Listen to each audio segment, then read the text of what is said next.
Hello everyone, welcome to a new video series of mine here on my channel. It's called Eternal Basics.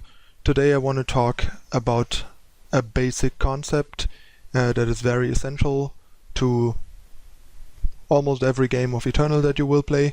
It's called tempo.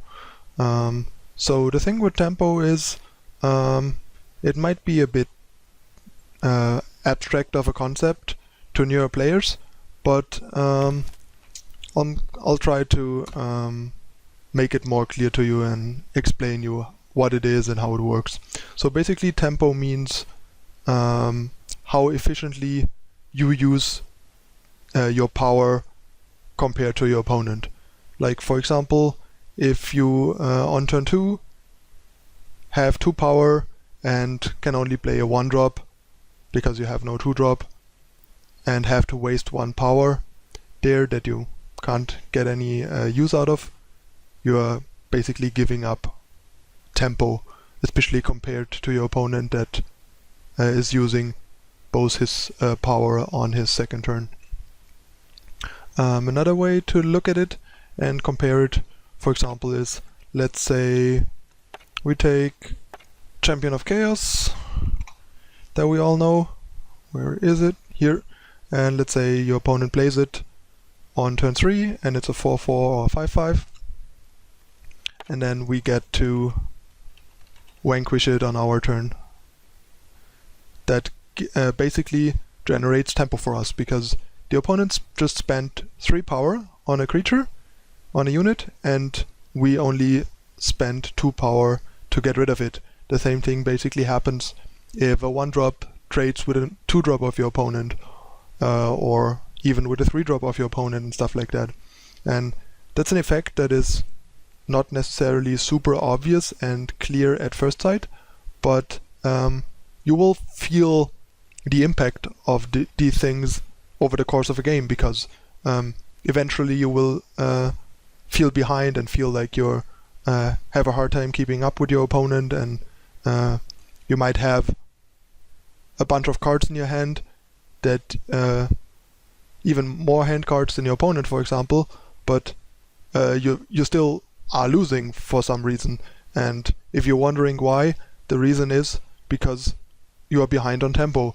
Like if the cards in your hand are all kind of expensive and you consistently can only do one thing per turn, or even can do one thing per turn and have some spare power that you cannot efficiently use because you don't have cheap spells to play alongside more expensive spells. Like for example, on turn 5 you're playing a 4-drop but you don't have a 1-drop or a torch or something to go along with it. And then all of a sudden that other card in your hand becomes a lot worse because your opponent might have less cards but might do more things in the same turn than you do, and therefore pull ahead on the board, pull ahead in tempo, and might make it irrelevant that you have more cards than him, simply by out-tempoing you, basically. There's even decks built focusing on tempo rather than card advantage, which is a concept that I will talk about in another video in more detail, but basically that gives up resources more freely to get ahead on tempo, like get better trades, get rid of your more expensive units with cheaper removal, and just get on the board quicker, do more things in one turn. Like you play one guy, they play a cheaper, play like a vanquish, kill your guy, play a 1 or a 2-drop. Suddenly they have 2 guys and you have 0, and stuff like that. If they had 1 guy and you played your 1 guy. And this is a very important concept with a lot of decks, either in playing them or playing against them. If your deck is a control deck, tempo is only relevant in the sense that you're struggling to like not lose too much tempo and keep up in tempo with your opponent that is pressuring you. I think the only type of matchup where tempo is almost irrelevant is control on control, because even in combo on combo or mid-range on mid-range, tempo alongside value is definitely a factor, except for control decks where basically, like true control decks where nobody is actively trying to win and just basically trying to get ahead on resources, and there's no pressure on either side as outside of the opponent potentially having more resources than you, where tempo is not the way to fight his advantage. I think I'm gonna just jump into a couple of games with Rakano and try to show a bit more concrete in games what tempo is, how tempo works, and how tempo affects games.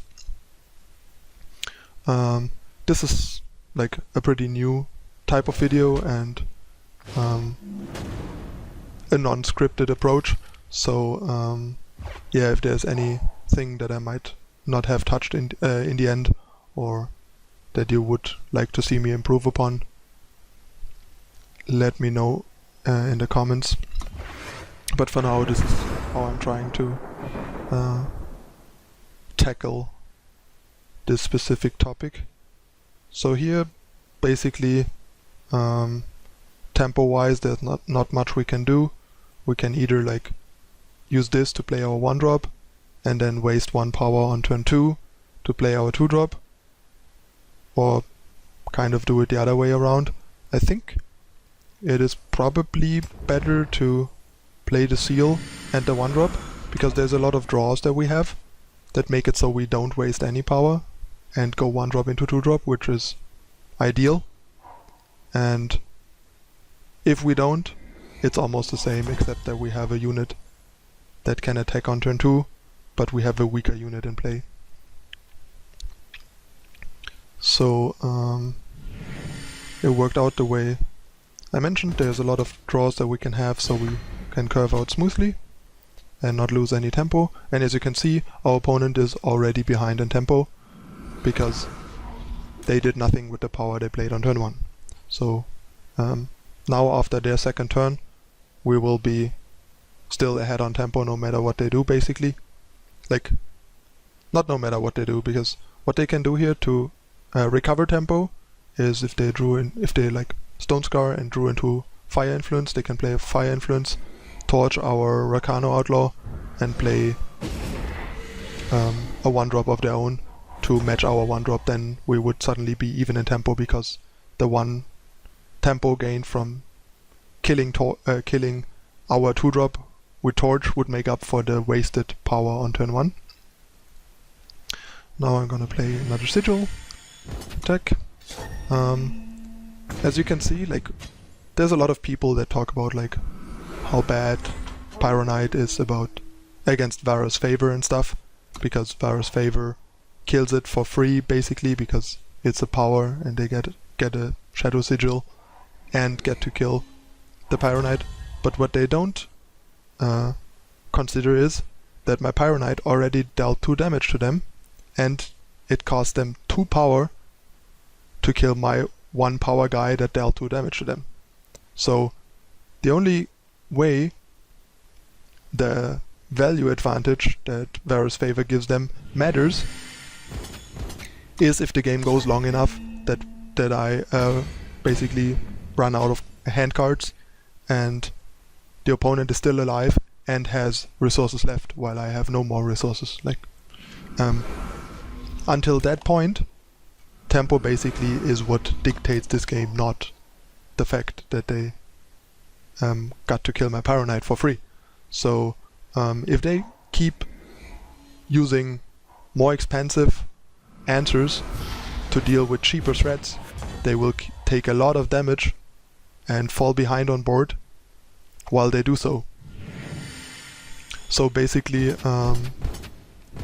yeah, it's not half as bad as it seems, is what I'm trying to say. Like, if your deck is aggressive enough and is trying to get ahead on tempo, get ahead on board, put your opponent under pressure, them using Varus Favor on our 1-drop is a win for us, not a loss. And therefore, is not an argument to not put a card like Pyro Knight into your aggressive deck if it applies enough pressure.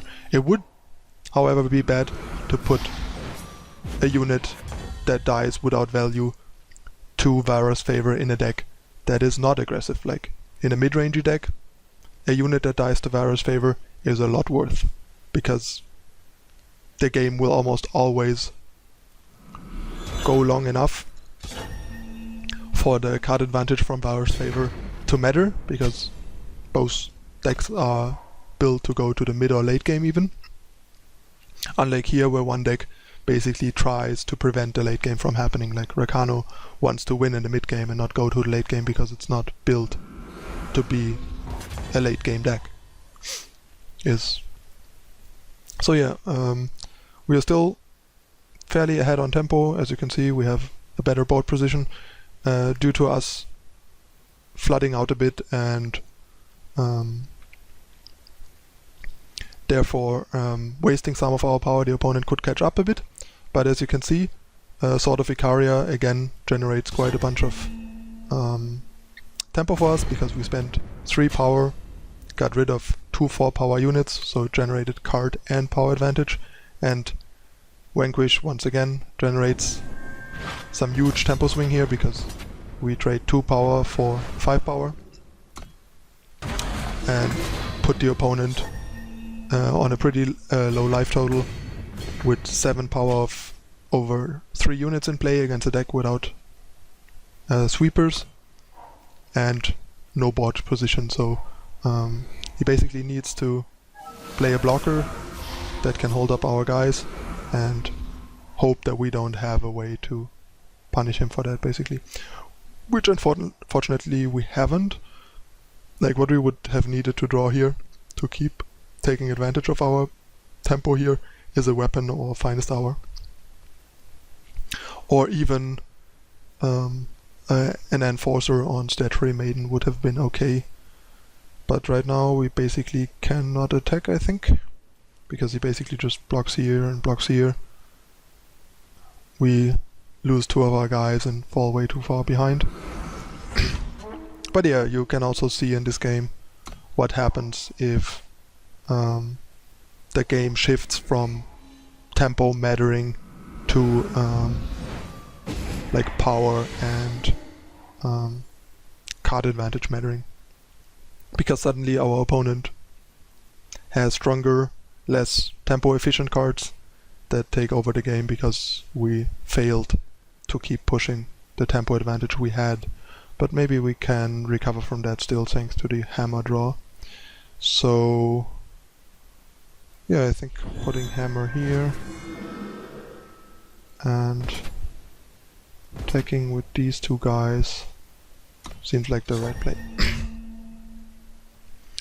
Get some Warcry to draw another big unit soon and probably get rid of either the Maiden or the Tyrant. Now he gets to have an 8/8 Tyrant, which is a bit annoying, but still something that we have a shot at dealing with. Not if he has Obliterate on that guy though, so yeah, now the Tyrant is gonna take over. And we probably lose unless we draw a Vanquish. And even if we draw a Vanquish, we are not in a great spot. But yeah, now tempo doesn't matter anymore, we are in the late game. There's enough power to use all the cards we have. We have more power than we have cards. So we are suffering from the opponent having card advantage. And lost our tempo advantage, or our tempo advantage became irrelevant. And yeah, now we are dead.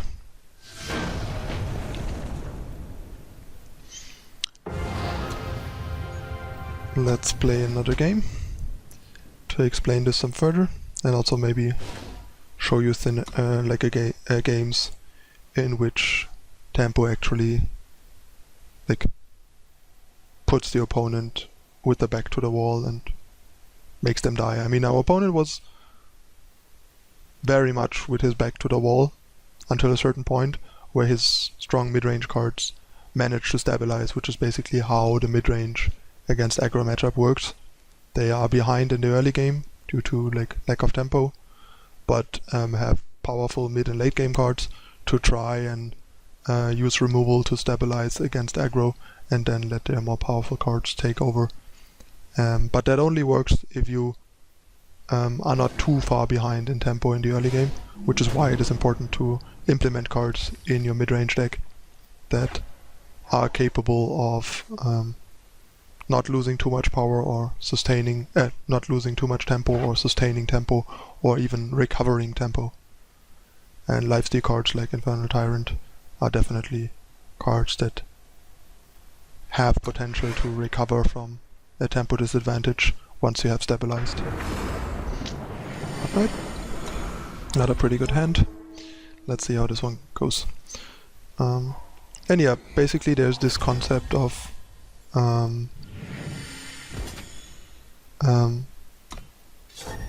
fast and slow, basically. Usually the slightly slower deck beats the faster deck. Like if you go slightly, or like small or big is basically is maybe a better comparison. Like if you go slightly bigger than your opponent, then you win. If you go too much bigger than your opponent, you lose because of tempo, because they just gain too much of a tempo advantage in the early game. Whoa, I just forgot to play my 2-drop while talking. Awesome. There's a big tempo loss for you. But yeah, if they go too much bigger than you, then they lose because they are too far behind in tempo, and their bigger cards won't get to impact the game because they're already too far behind. By the time they play their first big guy, it's just gonna eat their first removal like a Vanquish or Annihilate or whatever, and then the second guy just won't be enough to hold off the aggressive swarm that will just run into it and kill you through it, basically. And it's kind of the same if you go slightly smaller, slightly faster than your opponent, then you lose. If you go significantly smaller and faster than your opponent, then you win again. So it's basically all about being slightly bigger or much smaller than your opponent in order to properly leverage tempo by going way smaller, or leveraging power by going slightly bigger without giving up too much tempo, if that makes any sense. Because in the other cases, you're playing a game about tempo, but your deck is not too good at leveraging the tempo, because you're not small enough, so you're not getting enough of a tempo advantage. Or you're trying to play a game of value, of power, where if you're going too big, you lose so much tempo that your power doesn't come into effect. You always need to be aware of both of these elements of like power and tempo. And if you want to build a deck that is more focused around using tempo as their main resource and pushing tempo, then you should go significantly smaller than what you're trying to beat. And if you're focusing on beating tempo with power, then you need to make sure that you are only slightly bigger and slower than the thing that you're trying to beat, because otherwise you're gonna lose to their tempo game. Because if you give them enough tempo, then they're just gonna win, because that's what their deck is built to do. If it has enough tempo advantage, it's just gonna win. I'll play one more game, talk through like the tempo relevant aspects, since the last game was not very relevant. There was not much going on. Opponent just got steamrolled, didn't do a lot, but I guess that was also kind of a way of showing off tempo, because the opponent basically made very poor use of their power and therefore just got run over without much resistance, basically. But yeah, So here we basically are in a spot where we have to waste 1 power. Like if this would be a 2-drop, it would be much better for us, because we would get a better unit for the same amount of power we are spending. We're basically spending 2 power on a Pyro Knight this turn, because we have a second power that is wasted because the best thing we can play is Pyro Knight. So we're playing a 1-drop, we basically spend 2 power but get the quality of a 1 power unit. And that I think you can like see or understand how this basically negatively impacts our game. So here I basically have the choice between playing Banner and playing Enforcer, which would be a bit more tempo efficient, or playing the depleted Monument to hope this guy lives, and then next turn go Banner into Hammer to get back some of that tempo and pressure, and also still have the Enforcer on, say, an Umbran Reaper or a Champion of Chaos, for example. I decided to go with the Hammer play, but this might very well come back to haunt us, especially if the opponent has a way to kill the Pyro Knight. But since our resources and tempo are limited here, I felt like this is probably the better option, and the opponent didn't have a Varus favor for our 2-1, so there's not that many things that they probably could have there to kill the Pyro Knight, especially that they could use to kill the Pyro Knight over playing something more tempo efficient. And if they had Torch, they would have already used it, so they need to top deck a Torch. But yeah, it is a bit risky. And yeah, now we are kind of ahead on board and in tempo again. We definitely used our power more efficiently than our opponent and applied more pressure. Tempo often also translates into damage dealt to the opponent if you're a proactive deck. And as you can see, we managed to pressure our opponent quite a bunch here, thanks to leveraging tempo better than our opponent, even though not as well as this deck could and should, basically. And yeah, I baited the Annihilate here, so we can get out our Oni Ronin.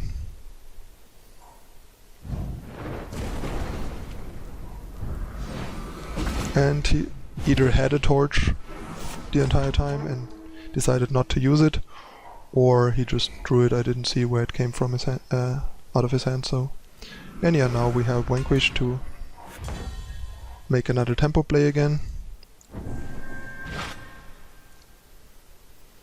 Kill his champion, which is always a great tempo play. That's like basically the whole point of removal in games usually, which is why cards like Death Strike are such bad removal spells, because the whole point of removal usually is to gain back tempo, leverage tempo. So good removal is always cheap. Like good removal in games usually costs 1 or 2. And sometimes 3 if it's like a very good removal that answers basically everything, like Polymorph for example, and is your like only way to deal with certain problems, which is part of why Death Strike is being ran, even though it's so bad because it's so clunky. But yeah, you want to try to run as little expensive removal spells as you can and as many cheap ones as you can in terms of like what they solve. Like Vanquish for example is a great removal spell because the way it works, killing a 4+ attack unit for 2 power almost always guarantees that we are killing something more expensive than 2 power. Well, as you can see here, Death Strike at 4 cost in a game where most units are 4 or 5 power maximum. That is very unfortunate.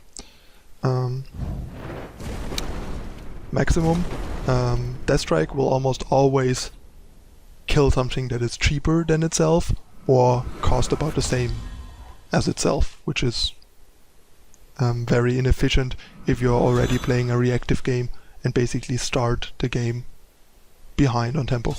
So you need cheap removal to get back the tempo that you lose in order to stabilize. Which is why I can only recommend to, like, if you see these 4 Death Strike lists, you might want to reconsider and try if, say, that 4th Death Strike really has to be a Death Strike and it's not most of the time better off as a Suffocate or another Annihilate, for example, because it deals with most of the things you have to deal with anyways, but a lot more efficiently, and therefore allows you to fall behind less often and die due to being too far behind on tempo against aggressive decks, which is like the best way to lose to aggressive decks if your answers are as expensive or more expensive than their threats, because while you kill their things, the other units they have keep dealing damage to you. So you need to be able to kill their guys, either kill multiple of their guys in one turn by playing multiple removal spells in one turn, or killing one of their guys and playing a blocker of your own, for example, rather than playing a blocker or a removal spell rather than both, because your removal costs 4 power and you cannot play a blocker at the same time or a second removal. But yeah, we are dead here. Once again, not the best draw. If the aggro deck with 28 power into monuments draws more power than a control deck with 30 plus power, then obviously there will be the point where tempo doesn't matter. But yeah, I hope I managed to properly explain the idea behind the concept of tempo and the concept of tempo, even though it was a bit unstructured and in like an ongoing explanation. I'm not really the kind of guy to do slides and sheets and scripts. I'm usually more the kind of person that talks about these things and explains these things off the top of my head and like tries to illustrate them in live examples in games like I did. So I hope it was still understandable and helpful to you. If there are things that you would like me to do different in the future with this type of video, please let me know in the comments. If there are still questions or criticism regarding what I said and claimed about tempo and its importance and everything, feel free to ask or address that in the comments. I usually read all the comments and reply as fast as I can, so we can keep discussing that and clear up any open questions or skepticism, doubts about what I said. Alright, you can expect more videos along this line in the future.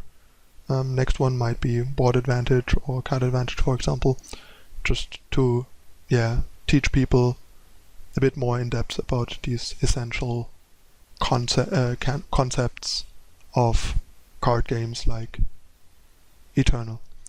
Alright, thanks for watching, see you next time, bye!